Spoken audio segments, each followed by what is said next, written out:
कि 1200 किलोग्राम का 12% कितना होगा। अब 1200 किलोग्राम का 12% तो कुछ नहीं है, 1200 गुणे 12/100, ठीक है। तो 1200 में 2 जीरो ये और नीचे 2 जीरो 100 वाला कट जाएगा और 12 का 12 में गुणा हो जाएगा, ठीक है। 12 का 12 में गुणा हो जाएगा, आपको कितना मिलेगा 144 किलोग्राम। यानी कि जो 1200 किलोग्राम का 12% है वो कितना होगा 144 किलोग्राम होगा, ठीक है। क्वेश्चन है 2.5 kg 2.5 kg 2 क्विंटल का कितना होगा। देखिए 1 क्विंटल में कितना किलोग्राम, देखिए जब भी हम कभी ये तुलनात्मक आपको आ गया कि 2.5 किलोग्राम 2 क्विंटल का कितना होगा, जब भी हमें तुलना करना होगा तो राशियां समान होनी चाहिए। ये किलोग्राम में है, चाहे तो इसको कुंटल में बदल लीजिए, ठीक है। तो ये भी कुंटल में और वो भी कुंटल में, दोनों कुंटल में हो जाएगा, तब हम इसकी गणना कर सकते हैं। और या तो ये कुंटल में है, इसको किलोग्राम में बदल लीजिए, क्योंकि जब तुलनात्मक अध्ययन करना है हमको तो जब राशियां समान रहेंगी तभी हम तुलना कर सकते हैं। समान राशियों के बीच ही तुलना होती है। तो 1 क्विंटल में जो होता है वो 100 किलोग्राम होता है। कितना होता है 100 किलोग्राम। तो इस तरीके से 2 क्विंटल में 200 किलोग्राम हो जाएगा, ठीक है। तो यहाँ हम देखिए 2.5 किलोग्राम, यहाँ 2 क्विंटल का कितना, देखिए का कितना आया, इसका मतलब इसको बटे में जाना है। और हमने कहा कि ये तुलना तभी हम कर सकते हैं जब राशियां समान हो। अब राशियां समान हो गई कि 200 केजी, 2 कुंटल की जगह पे हम कितना लिख सकते हैं 200 केजी लिख सकते हैं। तो 200 केजी को हमने कहाँ लिख दिया, नीचे लिख दिया, ठीक है। क्योंकि जब हमें तुलनात्मक अध्ययन करना है और का कितना है तो का कितना वाले को नीचे करते हैं, बटे में करते हैं, ठीक है। और ऊपर कितना है 2.5 है और गुणे में कितना हो जाएगा 100, क्योंकि हमें निकालना है कितना प्रतिशत है, ठीक है। हम मान लेते हैं ये जब भी गणना करते हैं तो 100% पे गणना करते हैं, ठीक है। इसके 2 जीरो से ये 2 जीरो कट जाएगा, ठीक है। इसको हल कर लीजिए, 2 1 के 2, ठीक है, दशमलव लग जाएगा, 2 दूनी 4, 1 5 और 2 पंचे 10, 1.25%। कितना होगा 1.25%, यानी कि 2.5 kg 2 कुंटल का कितना होगा 1.25%, ठीक है। कभी कभी आपको प्रश्न मिल जाता है कि 5:4 बराबर कितना होगा, 5:4 बराबर कितना प्रतिशत होगा, ठीक है। तो कितना प्रतिशत, यहाँ देखिए प्रतिशत का मतलब यहाँ कितना लिखा है, ये तो 5:4 का मतलब 5/4 लिखा है। लेकिन अगर हमें प्रतिशत की बात हो रही है तो यहाँ देखिए प्रतिशत का मतलब कितना लिखा हुआ है 1/100 लिखा हुआ है, ठीक है। अब यहाँ 100 भाग में है तो इधर जाए किस में हो जाएगा, गुणा में हो जाएगा, ठीक है। तो हम लिख देंगे इसको 5 गुणे 100 और बटे में कितना 4। इसको हल कर देंगे तो 25 चौक के 100 होता है और 25 पंचे कितना होता है 125, ठीक है।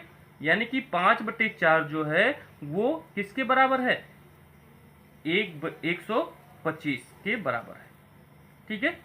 नेक्स्ट क्वेश्चन देखते हैं, हमारा नेक्स्ट क्वेश्चन क्या है, 1200 के 5/8 का 74% क्या होगा। 1200 के का मतलब गुणा, का मतलब गुणा, ठीक है। तो हम सीधे सीधे लिख देंगे 1200 के का मतलब गुणा हो गया 5/8 और 74% का मतलब हो गया 74/100, ठीक है। इसी को हल कर लेना है, 2 जीरो से 2 जीरो कट गया, ठीक है। और फिर देखते हैं 4 दूनी 8 होता है और 4 तियां 12 होता है और 74 भी 2 से कट जाएगा, 2 तियाई 6, 1 7, 2 सत्ते 14, ठीक है। 5 तियां 15 और गुणे में कितना हो जाएगा 37, ठीक है। इनका गुणा कर लीजिए, 15 सत्ते 105 कि 5 हो गया, 10 हासिल हो गया और 15 तियां 45 और 10 कितना हो जाएगा 55, ठीक है। 555 के बराबर आ जाएगा 1200 के 5/8 का 74%, ठीक है। प्रश्न है 10 का कितना प्रतिशत 0.1 होता है। 10 का कितना प्रतिशत, हम मान लेते हैं कि 10 का मतलब क्या हो गया गुणा यक्स प्रतिशत, यक्स प्रतिशत कितना होता है 0.1 होता है, ठीक है।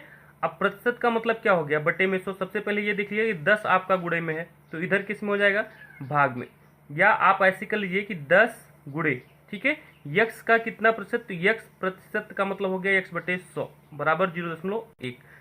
इसको जब हल करेंगे 10 इक्कीम 10, 10 दहाइम 100, यहाँ 10 किस में है भाग में है, इधर जाए किस में हो जाएगा गुणे में हो जाएगा। तो आप लिख सकते हैं x इक्वल टू 0.1 इंटू 10, ठीक है। आप जब गुणा करेंगे तो आपको मिलेगा 10 इक्कीम 10, दशमलव एक अंक के बाद है, एक अंक के बाद दशमलव हमने लगा दिया, x की वैल्यू कितनी मिल गई 1, यानी कि 10 का 1% जो होता है वो 0.1 1 होता है। ठीक है, नेक्स्ट क्वेश्चन देखते हैं। 1600 रुपये का 25% का 5% होगा। ध्यान दीजिए, ऐसे प्रश्न जब आपको मिलते हैं तो हम लिखते हैं 1600 का मतलब गुणा हो गया, 25% का मतलब 25/100, फिर का 5% मतलब 5/100। ठीक है, जितनी बार का के की लिखा रहेगा उतने बार गुणा करते चले जाएंगे और एक साथ में सबको हल कर लेंगे। Double zero cancel.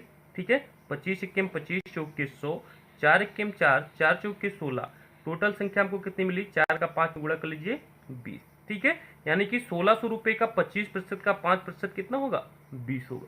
ठीक है, सिंपल सी बात है। नेक्स्ट, किसी संख्या के 30% का 15% 18 है तो संख्या क्या होगी।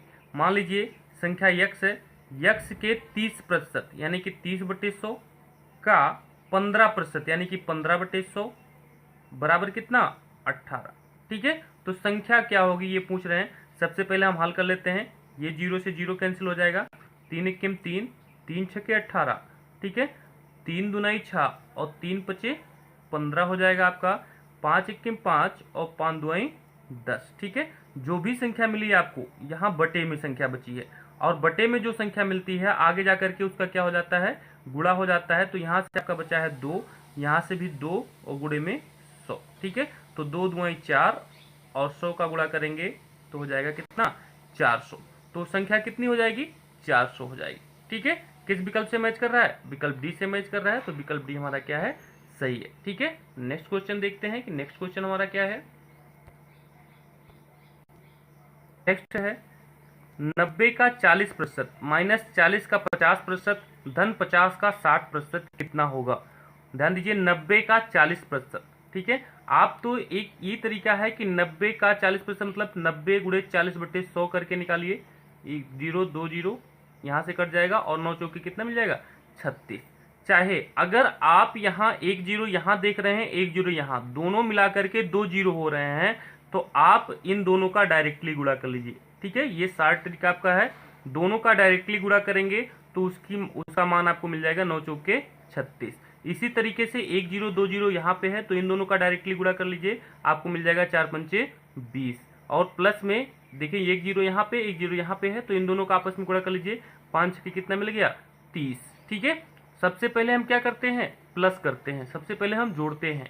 तो 36 और 30 कितना हो जाएगा, 66 और माइनस में कितना, 20। ठीक है, 66 में से 20 घटाएंगे तो आपको मिलेगा 46। ठीक है, 46, ये आपका आंसर हो जाएगा। ठीक है, ध्यान दीजिए, ये जो आपको शार्ट ट्रिक मिली है ये 2 जीरो वाली संख्याओं पर, जैसे अगर मान लीजिए 90 का 40% पूछ रहा है, ठीक है, 20 का 30% पूछ रहा है। ठीक है, तो इस तरीके से केवल संख्याओं का आप गुणा करते चले जाएंगे तो आपको ये जो इनकी वैल्यूएशन है वो मिलती चली जाएगी। ठीक है, कभी कभी क्या होता है कि एक ही जीरो होता है, तो जितने जीरो कम रहेंगे उतने अंक के पहले हम दशमलव लगाते चले जाएंगे। जैसे मान लीजिए आपसे पूछ लिया गया कि 90 का 4%, 90 का 4% कितना होगा, तो आप देखिए यहाँ एक ही जीरो है, यहाँ पे जीरो नहीं है, तो 9 चौके कितना हो जाएगा, 36। कितना हो जाएगा, 36। कमी है तो 36 तो लिख देंगे, लेकिन एक जीरो की कमी है तो एक अंक के पहले क्या हो जाएगा, दशमलव लग जाएगा, 3.6 मिलेगा। ठीक है, जितने अंक की कमी रहेगी, जितने जीरो की कमी रहेगी उतने अंक के बाद दशमलव लगाते चले जाएंगे। जैसे मान लीजिए कहीं आपको मिल गया कि 9 का 4% कितना होता है, यहाँ देखिए 9 चौके 36 तो हो गया, लेकिन यहाँ दोनों जीरो गायब है, ना ये यहाँ जीरो है ना यहाँ जीरो है। जब दोनों जीरो गायब है तो 2 अंक के पहले दशमलव लग जाएगा, मिल जाएगा आपको 0.36। ठीक है, आपको ट्रिक तो समझ में आ गई होगी। ठीक है, आइए नेक्स्ट सवाल में और अच्छे से समझते हैं। नेक्स्ट क्वेश्चन लिखा है 210 का 30%, 150 का 20%। अब आप ये देखिए, एक जीरो ये है, एक जीरो ये है, तो हो जाएगा 21 दिया कितना, 63 ये मिल जाएगा आपको, एक जीरो ये, एक जीरो ये, तो 15 दूनी 30 आपको यहाँ पे मिल जाएगा। ठीक है, आपको मिला 63 और प्लस 30। ठीक है, आपको टोटल कितना मिल गया, 60 30 90 और 3 93। ठीक है, सीधी सी बात है। आपको पिछले सवाल में ये बता रहे थे कि जैसे मान लीजिए यहाँ जीरो नहीं होता, आपको लिखा होता है 21 का 3% कितना होगा, एक भी जीरो नहीं दिख रहा है, तो जो भी संख्या आएगी गुणा करने पर, ठीक है, जितने जीरो की कमी रहेगी उतने अंक के पहले दशमलव लगा देंगे, तो 2 जीरो की कमी है, क्योंकि 100% में हमें कितने जीरो चाहिए, 2 जीरो चाहिए। ठीक है, तो दोनों जीरो ऊपर से गायब हैं, तो हम दशमलव इसके पहले लगा लेंगे, 2 अंक के पहले हो जाएगा 0.63। ठीक है, अगर मान लीजिए 210 का 3% निकालना होता, या आपको निकालना होता 21 का 30% निकालना होता। ठीक है, तो दोनों आपको वही मिलता कि 210 का 3% जो मिलता है, 1 जीरो तो आपका कैंसिल हो जाता, 1 अंक के बाद दशमलव लग जाता, 6.3 मिल जाता। और ऐसे ही 21 या 63, ठीक है, यहां भी मिलता, और 1 जीरो तो कैंसिल हो जाता है, 1 अंक के बाद आपको दशमलव लग जाता।